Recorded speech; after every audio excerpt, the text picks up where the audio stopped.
Neonovelas ligeras. Esta novela no me pertenece crédito a sus respectivos creadores. Anomalía de Almistior. Capítulo 12. Ceniza. Me dolía respirar. Sentía que sus pulmones estaban en llamas. Por lo que sabía, lo eran. Podía sentir la sequedad de su piel, el viciado del aire, el calor del fuego. Y, sin embargo, el suelo se sentía más cómodo que cualquier cama en la que se hubiera acostado antes. Yo seré. Había luchado contra un dragón. Un dragón rojo que quizás era tan poderoso como un Servant, quizás incluso más. Y no fue una situación como la de Gilgamesh, quien lo subestimó. No, el dragón, Rubrasax, lo trató como a un igual y luchó contra él como tal. Bueno. Fue quizás la batalla más intensa que había librado hasta ahora, incluso considerando su historial con los Enforcers.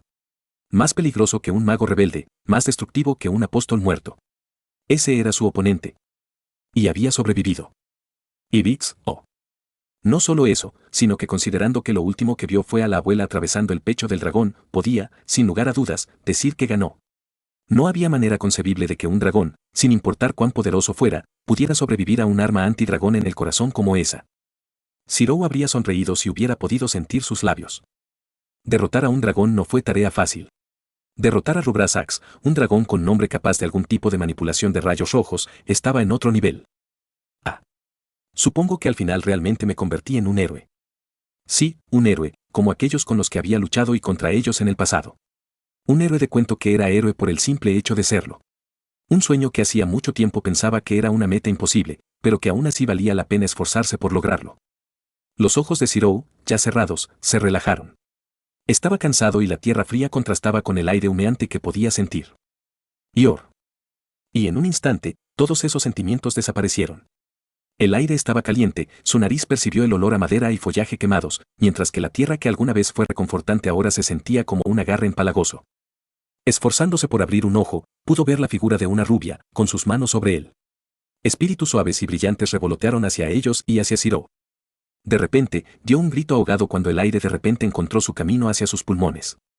La tierra fría se sentía áspera y desigual, mientras los escombros se clavaban en sus huesos. Sus ojos se abrieron de golpe mientras la resistencia fluía a través de él. Doloroso. Todo dolía, pero era el dolor de un buen entrenamiento, no algo que hubiera esperado cuando había luchado contra un dragón. Su atención se dirigió inmediatamente a las 5 figuras que flotaban a su alrededor. 2 de ellos le eran tan familiares que los reconoció de inmediato, Adriane y Tuca. Tuvo que esforzarse para recordar a los otros 3, pero finalmente los reconoció como el curandero y los aprendices de la aldea. Sus manos brillaban con energía mágica. A su alrededor, los espíritus del bosque bailaron, acercándose a Zirou casi tímidamente, antes de revolotear por todo el lugar. Señor Emilia. El alivio que sintieron todos los elfos que lo atendieron fue palpable. Adriane dejó escapar un suspiro, mientras Tuca y uno de los aprendices colapsaban en aparente agotamiento. Zirou intentó hablar, pero sentía la garganta como ceniza. Hizo como si tomara un trago y por un momento ninguno de ellos lo entendió. Sin embargo, en el momento en que Adriane lo hizo, le dio la orden al otro aprendiz de sanador para que les trajera un poco de agua. Se incorporó con cierta dificultad ante la protesta de literalmente todos los presentes. Y con eso, se refería incluso a los elfos que ni siquiera había visto inicialmente. Era como si casi todo el pueblo se hubiera agolpado a su alrededor. En sus manos había armas de todo tipo y miraban a su alrededor como si estuvieran listos para atacar cualquier cosa que encontraran. Finalmente, después de tomar un trago de agua de un aprendiz jadeante, habló: ¿Cuánto tiempo estuve fuera? No mucho, señor Emilia. Habló Adriane, con un aire de formalidad a su alrededor. Si tuviera que adivinar, diría que habían pasado 5 minutos cuando caíste. ¿Alguien ha revisado al dragón? Su respuesta llegó con una mueca. Podía sentir que sus circuitos se habían tensado cuando atacó la aguja relámpago de frente. Los rayos en sí eran intrínsecamente peligrosos, ya que tanta electricidad que fluye a través de un cuerpo podría provocar graves daños a los nervios. Sus circuitos se habían tensado exactamente por eso. Sus intentos de moverse implicaron un gran refuerzo extenuante para no sentir que cada nervio de su cuerpo gritaba de dolor. Eso resultó en que sus circuitos estuvieran demasiado calientes en este momento. Se recuperaría con el tiempo. Solo necesitaba no esforzarse demasiado. Por supuesto, cuando Adriane respondió a su pregunta con una negativa, resolvió que no tendría que esforzarse después de lidiar con el dragón de una vez por todas. Señor Emilia, debo insistir en que descanses. Adriane y el resto del contingente de elfos lo siguieron mientras protestaban. Caminaron entre los restos carbonizados del bosque. Árboles que alguna vez fueron más grandes que algunos edificios en Tokio fueron quemados hasta sus raíces. La paz una vez idílica de la que hacía eco este lugar ahora no era más que cenizas en el viento. Con Forest quedó marcado y tardaría mucho en recuperarse. Tu cuerpo todavía está herido, no es el momento de satisfacer tu orgullo. El gran anciano continuó intentando convencerlo de que regresara. Pero Zirou negó con la cabeza. No se trataba de orgullo. Se trataba de terminar el trabajo. Una regla importante cuando se trata de cualquier cosa remotamente cercana a la hechicería es siempre realizar una verificación doble, triple y tal vez incluso cuadriplicada. Un movimiento en falso y podría causar una falla catastrófica que mate a todos los que te rodean. Lo mismo ocurre cuando estás cazando algo. Tenías que asegurarte de que estuvieran muertos. Si no hiciste tu debida diligencia, entonces la idea de que ese objetivo sobreviviera de alguna manera y te rastreara para vengarse no era tan descabellada. Después de todo, ya le había sucedido una vez y había puesto en peligro la vida de innumerables inocentes. Nunca más. Tenía que asegurarse de que Rubrasax estuviera realmente muerto. Si no era así, entonces necesitaba estar preparado para luchar una vez más. Incluso si todo su cuerpo se rompiera, sería una mejor solución que dar media vuelta y huir. Resulta que no tenía por qué preocuparse. El cuerpo inmóvil del dragón era una maravilla de contemplar, y solo ahora Zirou pudo apreciar cuán masivo era. Sus garras eran más largas que el antebrazo de Zirou. Sus ojos vidriosos eran casi tan grandes como su altura. El agujero en su pecho era más pequeño que todos esos. La abuela había atravesado completamente la piel del dragón. Había hecho una ráfaga limpia a través del pecho, dentro de su corazón, y luego salió de nuevo. Me dijiste que era un dragón rojo. Zirou habló en el silencio que siguió cuando su grupo vio los restos del dragón. En efecto. Adriane también estaba mirando, sus protestas anteriores se desvanecieron en el aire fresco. Nunca me dijiste que le vendrían bien los rayos. Su tono era casi acusatorio. Había muerto gente, y algo de eso probablemente se podría haber evitado si hubiera estado más preparado. La gran anciano sacudió la cabeza, con una emoción en sus ojos que Zirou no podía ubicar. Había olvidado que eres un extranjero en esta tierra. Caminó hacia uno de los ojos del dragón. Dicho ojo se sentía como si estuviera mirando el alma de Zirou. No le gustó este conocimiento común que el dragón rojo empuña un rayo rojo. Su tono era de disculpa, y Zirou no podía permitirse enojarse. Si realmente era de conocimiento común, entonces era su culpa no haber preguntado sobre las capacidades del dragón. Se reprendió a sí mismo por eso. Debería haber sabido por experiencia que no debería asumir las habilidades de sus oponentes. Especialmente en otro mundo, donde las reglas de su propio mundo no necesariamente se aplicaban. ¿Qué vas a hacer? Zirou hizo la única pregunta que lo molestaba cuando finalmente comprendió la absoluta destrucción que había causado su batalla. Una vez confirmada la desaparición de la amenaza de Rubrasax, podía permitirse ese lujo. Lo que vio le hizo morderse la lengua para dejar de gritar de frustración. O mejor dicho, lo que no vio. El pueblo había desaparecido por completo, y con él la mayor parte del bosque. Manchas carbonizadas y ennegrecidas cubrían la tierra. Las trincheras donde la espada del dragón atravesó la tierra formaron barrancos desalentadores, cuyo fondo Zirou no podía ver. Supongo que encontraremos un nuevo hogar. Hubo un aire de arrepentimiento que recorrió a todos los presentes. Zirou no pudo evitar sentirse culpable, a pesar de saber que no debería hacerlo. Los había salvado, sí. Había vencido al dragón. Pero no los salvó a todos. Algunos elfos habían muerto en el ataque inicial, antes de que nadie pudiera reaccionar. Maridos, esposas, hijos. Muerto. Es más, su incapacidad para limitar los daños en la zona había fracasado espectacularmente. Ahora los elfos no tenían hogar. Solo tenían lo que habían logrado traer y, por lo que Zirou pudo ver, apenas era nada. Solo la ropa que llevaban puesta y sus armas. Antes de que pudiera ofrecer su ayuda, un explorador corrió hacia ellos, sus palabras pusieron tensos a Zirou y a todos los demás. Humanos. La carrera hacia la parte trasera del grupo, donde el explorador les informó que estaban los humanos, fue una mancha de color. Zirou corrió tan rápido como su cuerpo no reforzado le permitía.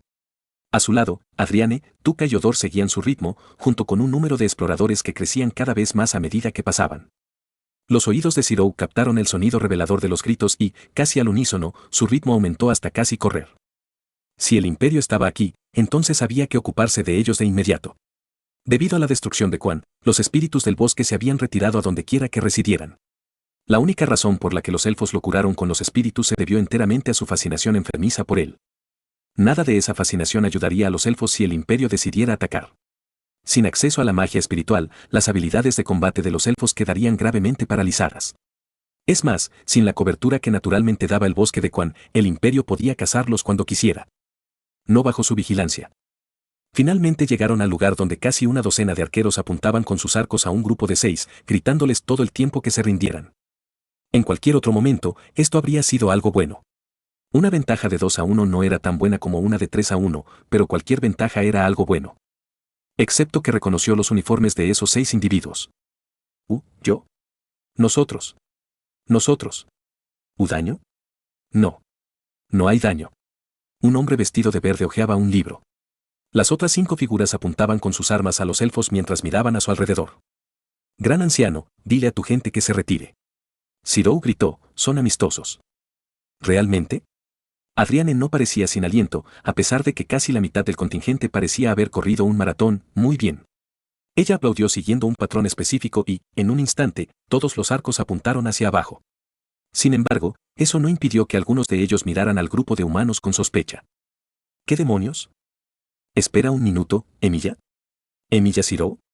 Una de las mujeres, una mujer bastante baja con cabello castaño claro, lo vio primero. Casualmente se abrió paso entre la multitud se separó ante él y su líder. Sí, ese es mi nombre. Ciro comentó suavemente. Los 6 miembros de JSDF, porque ¿quién más lo reconocería y empuñaría rifles tipo 64 en este mundo? ¿Quién es el líder de esta unidad? Ese sería yo, Itami Yuji. Primer teniente, tercer equipo de reconocimiento. El hombre vestido de verde que había estado hojeando un libro asintió hacia él. El ceño de Ciro se frunció mientras intentaba entender por qué este en particular le parecía tan familiar. ¿Itami-san, estaba por casualidad en Ginza cuando ocurrió el ataque? Ciro se evadió. Así es, Emiya-san. Itami estaba más relajado de lo que esperaba de un primer teniente, pero sus ojos contaban una historia diferente. Había una firmeza allí que Ciro solo vio en algunos veteranos, mundanos o no. De hecho, nos topamos cuando estabas haciendo lo tuyo. Ah, creo que ya lo recuerdo. Disculpe, señor Emiya. Adriana interrumpió, me temo que no podemos entender lo que dicen estos. Había allí una pregunta apenas velada, si realmente se debe confiar en ellos o no. Además, incluso si creía en Ciro al pie de la letra, probablemente necesitaba asegurarle a su propia gente que el personal de JSDF no era enemigo suyo. De la misma manera, en primer lugar, se había ganado su respeto. Tenga la seguridad de que puede confiar en mis compatriotas. ¿Tus compatriotas, señor Emiya? La gran anciano desempeñó bien su papel, haciendo preguntas que le incitarían a dar más detalles. En realidad, es similar a la política de la Torre del Reloj. De hecho, confiaría en que ellos me respaldarían en caso de que el imperio atacara una vez más. Fue casi cómico como la atmósfera tensa de la zona se disipó con sus palabras. Uno de los arqueros que originalmente apuntaba con sus arcos a los soldados se acercó. Ciro tardó un momento en reconocer a Francois, quien ahora lucía una desagradable quemadura en un lado de la cara. No veo seres humanos más amigables que aquellos que comparten un enemigo común con nosotros.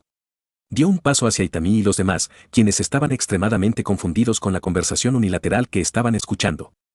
Francois extendió una mano hacia él, con una sonrisa sombría en sus labios. Un enemigo de los imperiales siempre es un amigo para nosotros. Vacilantemente y con una mirada confusa por lo que estaba pasando, Itami tomó el apéndice ofrecido. Y así comenzó la primera reunión oficial entre Japón y los restos del bosque de Quan con un simple apretón de manos. N/A, si te gusta lo que hago y quieres apoyarme, mira mi Patreon en patreon.com/almistior. Gracias a mis nuevos patrocinadores, Gabriel, Francis Daniel Cua de León y Ricardo Jesús Rojas. Y un agradecimiento especial a Álvaro Vázquez, Brutal Crab y Tásimo. Muchos nombres esta semana LMAO.